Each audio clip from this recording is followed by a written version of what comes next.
오늘은 함께 읽은 구약성경 신명기 본문을 가지고 행복한 여수룬이라는 제목으로 말씀의 은혜를 나누겠습니다. 여러분은 행복의 조건이 무엇이라고 생각하십니까? 아마도 행복에 대한 정의는 지구상의 민족만큼이나 다양할 것입니다. 사람 숫자만큼 또 아는 만큼 다양한 행복에 대한 정의가 있을 것입니다. 가정마다 또 개인마다 생각이나 가치가 다르고 추구하는 행복의 기준이 다르기 때문입니다. 그러나 분명한 것은 모든 개인이, 모든 가정이 행복한 삶을 바란다는 것입니다. 그러면서도 우리가 추구하는 행복이 영원하지 않을 것이라는 불안감을 떨쳐버리지 못하는 것이 현실입니다. 우리가 바라는 행복은 늘 깨지기 쉽고 또 완전하지도 않다는 것을 우리 스스로가 너무도 잘 알고 있기 때문입니다. 함께 읽은 성경 신명기 33장은 이스라엘의 영도자죠. 그들을 출애굽하는 일에 리더가 되어서 이끌었던 모세가 이스라엘 백성들에게 남긴 마지막 유언입니다. 이스라엘 백성들이 여리고 맞은편 모압 땅, 모압 평지에 모였습니다. 출애굽한 이스라엘 백성이 40년 광야 여정을 지나 마침내 하나님이 그들에게 약속으로 주신 그 땅에 들어갈, 그 가나안 땅에 들어갈 준비를 하고 있는데, 그 땅이 건너다 보이는 반대편 쪽에 지금 있는 거죠. 요단 동편 쪽에 있는 겁니다. 이제 곧 그 약속의 땅으로 들어갈 것입니다. 하지만 아무것도 정해진 것이 없는 불확실한 미래가 기다리는 땅입니다. 하나님이 그 땅을 주셨다는 약속 하나 말고는 아무것도 준비된 것도 없습니다. 바로 그 시점에서 120살이나 된 모세가, 이스라엘의 지도자가 임종을 앞둔 상황에 이스라엘 온 민족에게 마지막 유언을 남기고 있는 것입니다.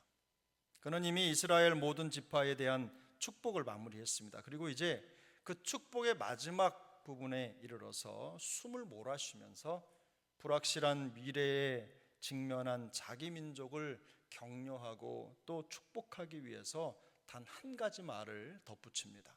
모세가 마지막 숨을 몰아쉬면서 남긴 이 유언에는요, 새로운 규칙이나 규례가 담겨 있지 않습니다. 40년 광야를 지나오는 동안 이스라엘이 얼마나 많은 실패를 했는지 그것을 지적하고 훈계하는 내용도 없습니다.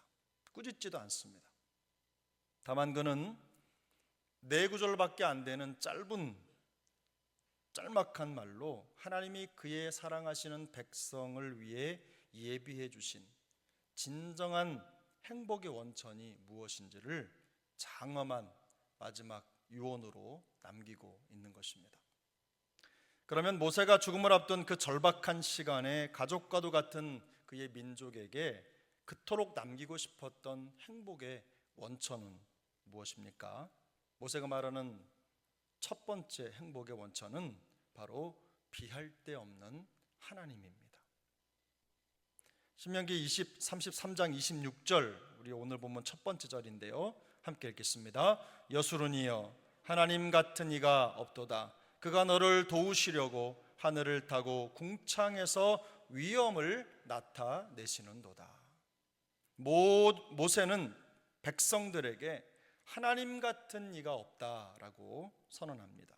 하나님 같은 이가 없다는 모세의 선언은 당시 고대 세계에서는 매우 특이한 선언입니다. 매우 도전적이고 급진적인 말입니다. 요즘으로 말하면 세상에 나가서 불교도 없습니다, 천주교도 없습니다, 오직 기독교밖에 없습니다, 이렇게 말하는 것하고 똑같은 거예요. 세상에는 오직 우리 하나님 한 분만 계시고 하나님 같은 다른 신은 없다고 선포하고 있는 것이기 때문입니다. 물론 당연합니다. 그렇습니다. 하지만 세상 사람들은 이런 우리의 신앙을 독단이고 독선이라고 폄훼합니다. 진리는 절대적인 것임에도 진리를 타협하라고 요구합니다.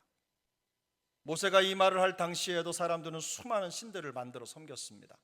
가나안, 팔레스타인 지역이죠. 이집트, 또 그 위쪽으로 고대근동 아시아의 모든 지역에는 여러 가지 그야말로 장기를 가진 신들이 있었습니다. 신상이 있었던 거죠. 각자 자기 특징을 가지고 있는 신들이 있는 겁니다. 행복을 추구하는 인간들이 자의적으로 나무나 돌로 깎아 만들고 거기에 금이나 은을 씌워서 만들어 놓은 신상들입니다. 우상들이죠. 바알이라고 하는 신은 풍요와 날씨를 관장하는 신이었지만 아무런 능력도 나타내지 못했습니다. 아세라는 번식과 번영의 신이었지만 문란하고 무분별한 성적 타락을 조장했을 뿐입니다.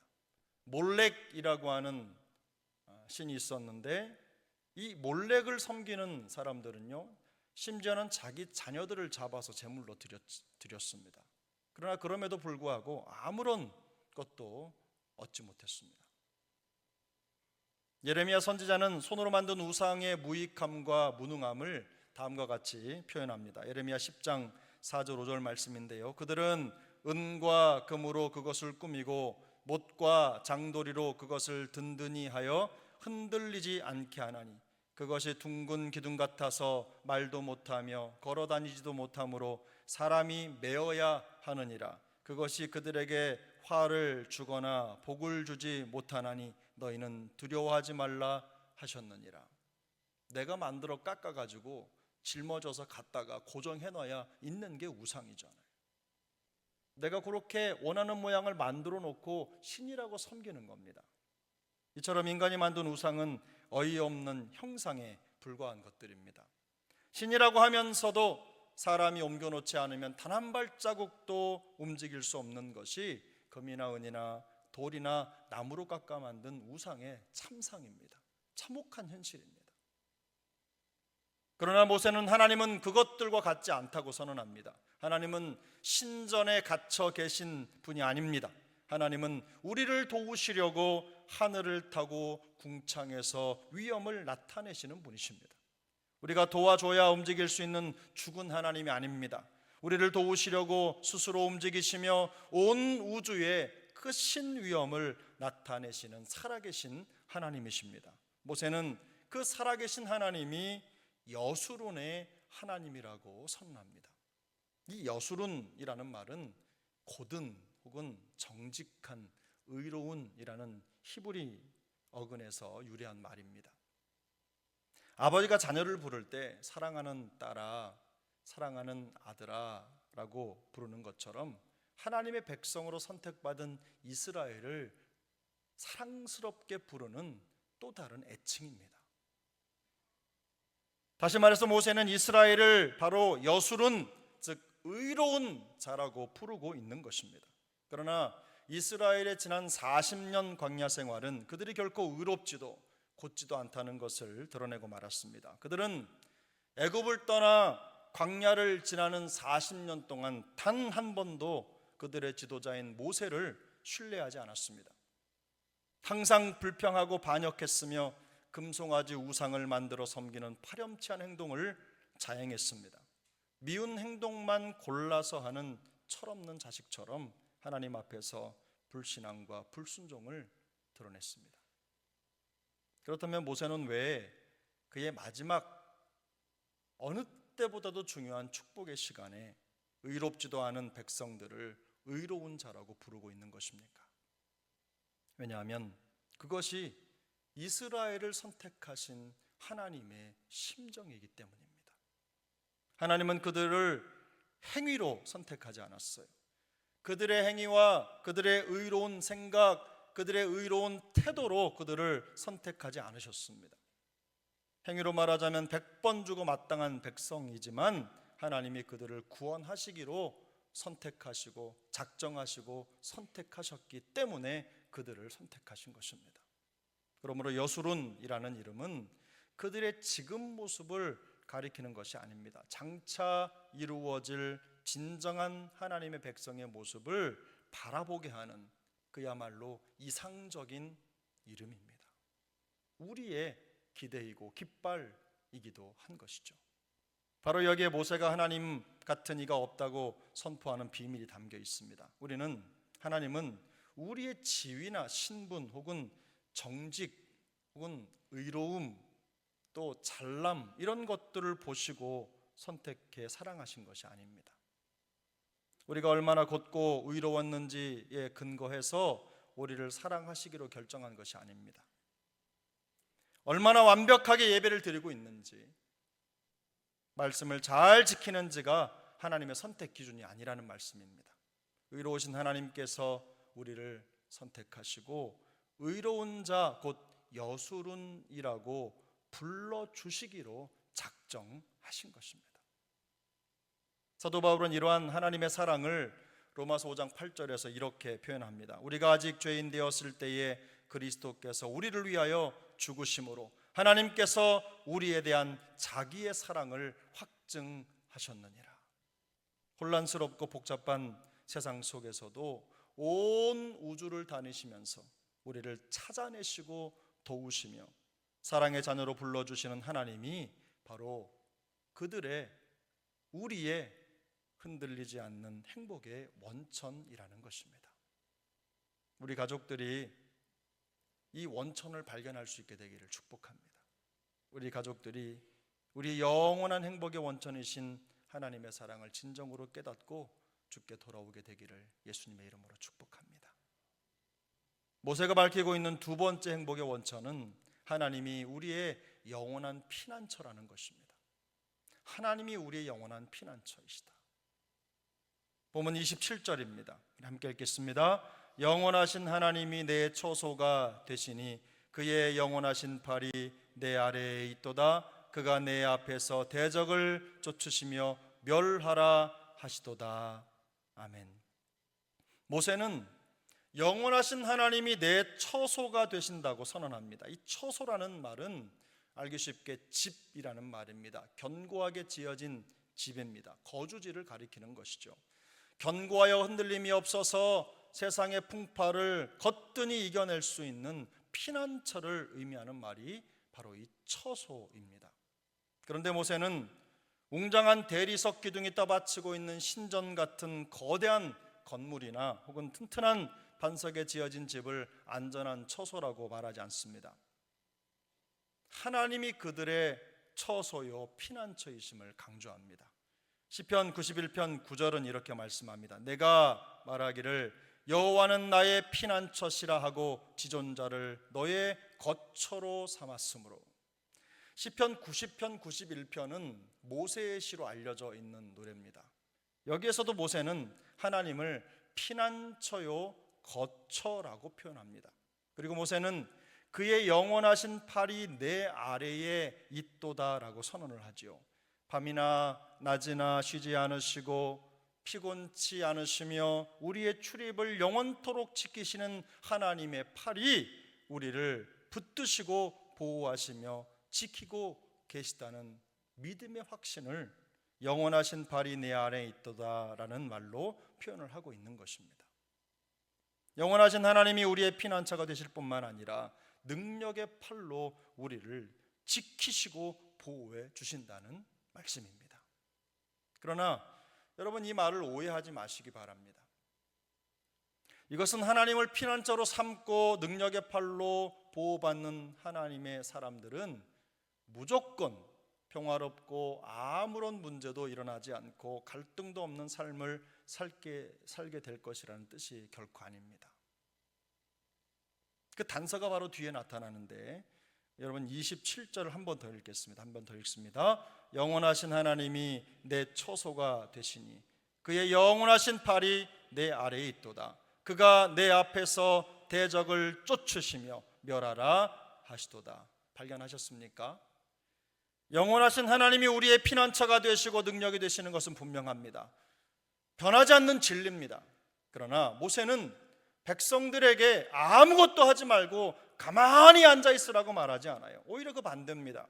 그가 내 앞에서 대적을 쫓으시며 멸하라 하시도다. 하나님의 명령을 전하고 있는 겁니다. 하나님을 피난처와 성벽으로 삼고 그의 능력으로 무장한 강력한 군사가 되어서 세상에서 펼쳐질 영적 전쟁을 힘있게 능력 있게 싸워 승리하라는 말씀입니다. 하나님은 우리가 치열한 세상 속에, 이 세상살이라고 하죠, 세상 속에서도 우리의 피난처의 능력이 되시는 그 하나님을 발견하고 깨닫기를 원했습니다. 하나님의 임재를 기대한 겁니다. 물질 문제나 건강 문제도 없고 가족 간에 아무런 갈등과 어려움도 없는 진공 상태의 삶은 하나님이 우리의 피난처시요 능력이라는 말의 진짜 의미가 아닙니다. 실제로 우리의 삶이 그렇게 될 수도 없습니다. 세상의 압박 속에서 무서운 질병이 결렀다는 진단이 내려진 상황 속에서, 또 세상살이에 힘들어하는 자녀들의 신음과 고통 속에서도 영원한 피난처이신 하나님의 도움과 능력을 확신해야 한다는 것입니다. 깨어지고 망가진 세상의 위기 속에서도 영원히 흔들리지 않으시는 하나님을 통해 진정한 쉼과 위로를 찾으라는 말씀입니다. 다윗은 우리의 안전이 오직 하나님께 있음을 알고 이렇게 노래합니다. 시편 62편 8절입니다. 백성들아 시시로 그를 의지하고 그의 앞에 마음을 토하라. 하나님은 우리의 피난처시로다. 우리 한번 같이 읽겠습니다. 백성들아 시시로 그를 의지하고 그의 앞에 마음을 토하라. 하나님은 우리의 피난처시로다. 아멘. 또 우리 주님은 마태복음 11장 28절에서 말씀하십니다. 수고하고 무거운 짐진 자들아 다 내게로 오라. 내가 너희를 쉬게 하리라. 이것은 영혼의 쉴 곳을 찾는 방황하는 영혼들을 향한 주님의 초청입니다. 우리의 영원한 피난처가 되시고 능력이 되시는 하나님이 진정한 행복의 원천임을 깨달아야 한다는 것입니다. 하나님을 영원한 피난처로 삼고 그 능력을 의지하는 우리 모두가 다 진정한 쉼과 행복으로 부르시는 우리 주님의 음성을 듣게 되기를 축복합니다. 우리 교회, 우리 이제 추석 때 만나는 우리 모든 가족이 이 놀라운 은혜를 깨닫게 되시기를 바랍니다. 우리 본문 29절을 함께 읽겠습니다. 29절 함께 읽습니다. 이스라엘이여 너는 행복한 사람이로라. 여호와의 구원을 너같이 얻은 백성이 누구냐? 그는 너를 돕는 방패시요 내 영광의 칼이시로다. 내 대적이 내게 복종하리니 내가 그들의 높은 곳을 밟으리로다. 아멘. 오늘 설교 제목이 행복한 여수룬입니다. 모세의 마지막 유언의 모든 내용이 행복한 여수룬이라는 말 속에 다 녹아들어 있습니다. 모세는 남겨진 이스라엘 백성들에게 마지막 힘을 다해서 너는 행복한 사람이로다 라고 하는 의미심장한 말을 남겼어요. 너는 행복한 사람이로다. 여러분 가슴에 손을 얹고 여러분 스스로에게 한번 해보십시오. 시작. 너는 행복한 사람이로다. 이름을 한번 넣어서 해보십시오. 정민아 너는 행복한 사람이로다. 한번 다시 합시다. 정민아. 여러분 느낌이 오십니까? 주님이 우리에게 그렇게 말씀해 주고 계신 거예요. 그런데 모세가 말하려는 이 행복한이라는 말이 가진 의미가 놀랍습니다. 이 말은 히브리 말이죠. 하나님의 올바른 방향으로 곧장 나아가라. 이 의미가 이 말 속에 담겨 있어요. 하나님이 말씀하시는, 직역하면 직진해라 이런 뜻인데, 이 직진을 올바르게 바른 것이니까 보면 하나님의 올바른 방향으로 곧장 나아가는 것 이라는 뜻이 이 행복한이라는 말 속에 담겨 있어요. 하나님의 은혜로 그분을 더 잘 알기 위해서 앞을 향해 나아가는 행위, 그게 바로 이 행복한이라는 말이 가진 의미입니다. 이 말은 신약에서는 우리가 잘 아는 대로 복이라는 말로 번역이 되었습니다. 모세는 앞에서도 이 행복이라는 말을 한 번 더 사용하는데요. 신명기 10장 13절 말씀입니다. 함께 읽습니다. 내가 오늘 내 행복을 위하여 내게 명하는 여호와의 명령과 규례를 지킬 것이 아니냐. 무슨 뜻입니까? 하나님의 말씀을 따라서 행하며 말씀의 성공을 향해서 곧바로 직진해 가는 것이 성도의 행복이라는 것입니다.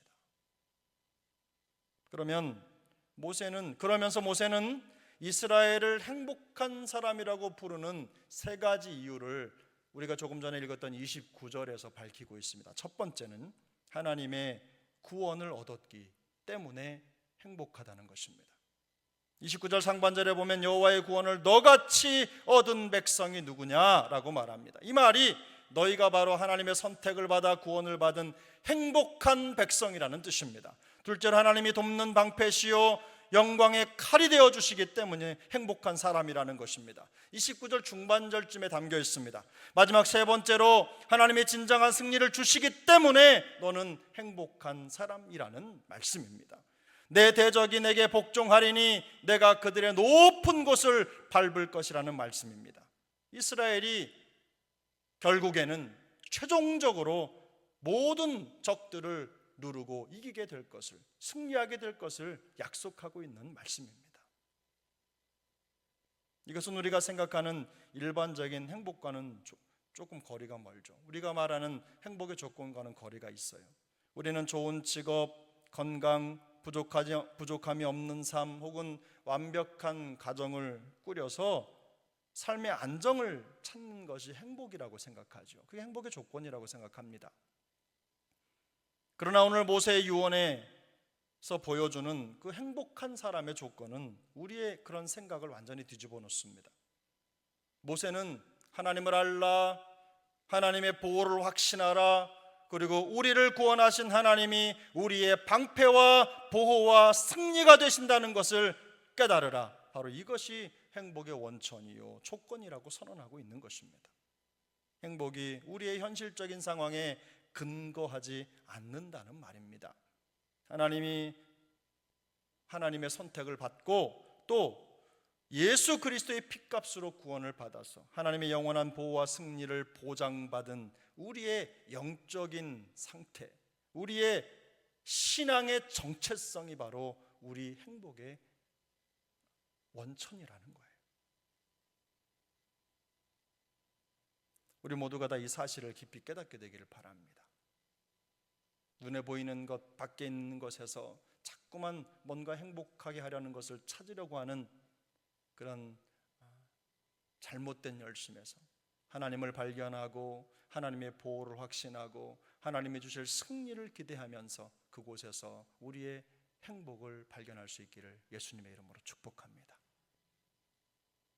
더도 말고 덜도 말고 한가위만 같아라. 우리 옛말이 있습니다. 둥근 보름달도 뜨고 또 오곡백과가 무르익어가는 행복하고 넉넉한 계절 한가운데 명절이 있고 또 복스러운 날이기 때문에 이런 말이 생겼을 것입니다. 하지만 이렇게 풍성하고 복된 날에도 무거운 현실의 짐을 짊어지고 감내해야 하는 분들도 계십니다. 깊은 질병으로 물질적으로 고통받는 지체들도 있을 것입니다. 실직을 했을 수도 있고 당자와 같은 자녀와의 싸움을 직면하면서 가슴 아파하는 부모들도 있을 것입니다. 현실을 생각하면 도무지 행복한 사람이라는 고백을 할 수 없는 어려운 상황에 둘러싸이는 분들이 계실 수도 있습니다. 그러나 너는 행복한 사람이로다 라는 이 모세의 유언을 기억할 수 있기를 축복합니다. 우리를 선택해 구원해 주시고 의로운 자 여수룬이라고 부르시는 하나님의 따뜻한 사랑의 음성이 우리의 모든 불안과 염려와 걱정을 밀어내는 하나님의 능력이 될 수 있기를 축복합니다. 우리의 영원한 피난처가 되시고 능력의 팔로 도우시는 하나님을 모든 상황 속에서 확신하시기를 축복합니다. 지금으로부터 약 100년 전쯤 워치만 리라고 하는 중국 선교사님이 계셨습니다. 그분이 한 성도를 만났던 일화가 훈훈하게 전해지고 있는데요. 그 성도가 바로 복음을 듣고 회심을 했는데 회심한 성도가 그리스도인이 되었지만 매일 전쟁 같은 삶을 살아야만 했습니다. 가끔 이렇게 도박을 하는 분들이 있죠. 이게 참 끊기가 어렵지 않습니까? 예수 믿고 잘 살아보려고 해도 이게 잘 끊기질 않는 거예요. 그런 것 같은 거죠. 죄의 습관을 버리지 못하는 겁니다. 도무지 하나님의 말씀을 지키며 살 수가 없고 매일 매 순간 쌓이는 죄 때문에 구원을 잃어버린 것 같은 절망과 두려움에 쌓여서 매일매일 확신 없는 삶을 살아가고 있었습니다. 그가 선교사님에게 찾아와서 목사님, 저는 더 이상 구원받지 않은 사람인 것 같습니다. 마음속에 어떤 확신도 생기지 않습니다. 이렇게 고백을 했어요. 근데 이 워치만님 목사님이 그 구원을 확신할 수 없다고 말하는 그 성도에게 이런 말을 했습니다. 성도님, 저기 태평하게 누워있는 개 한 마리가 보이십니까? 저 개는 제가 기르는 녀석인데 제 말을 아주 잘 듣습니다. 집에 오줌이나 똥도 싸지 않고 때로 사람들보다 저를 더 반겨줍니다. 저에게 항상 큰 기쁨을 줍니다. 말썽을 부리거나 집을 어지럽히지도 않고 정말 착합니다. 그런데 우리 집에는 어린 제 아들도 있는데 그 녀석은 늘 집을 난장판으로 만들어 놓습니다.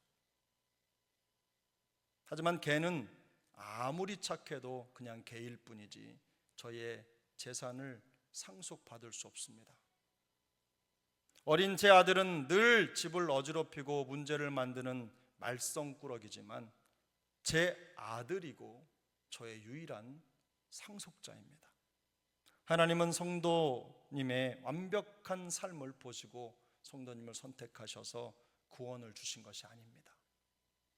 성도님이 아직 죄인일 때 하나님이 먼저 선택하시고 구원을 주셨고 하나님 나라를 상속하게 하신 것입니다. 매일 실패한다고 해서 하나님의 구원이 취소되지 않습니다. 그러므로 하나님의 구원을 의심하지 마십시오. 이렇게 말했다고 합니다. 한편으로 우리는 집안을 어지럽히는 통제불능의 아들과 같습니다. 뭐든 제대로 하는 게 없고 삶이 늘 어지럽기까지 합니다. 그야말로 의롭지 못하고 곧지 못합니다. 그러나 하나님은 그런 우리의 상태를 이미 아셨음에도 우리를 선택하시고 구원하셨습니다. 광야의 이스라엘 백성들처럼 결코 하나님 앞에 의롭지 못하지만 사랑하는 자녀로 삼아주셨습니다. 우리를 행복한 여수룬으로 살게 하신 것입니다. 우리 모두가 이 복음의 은혜를 깨닫게 되기를 바랍니다. 우리를 구원하신 예수 그리스도의 복음을 깨닫고 행복한 여수룬의 삶을 회복하는 우리 모든 가족들, 우리 세중앙 식구들 될 수 있기를 예수님의 이름으로 축복합니다.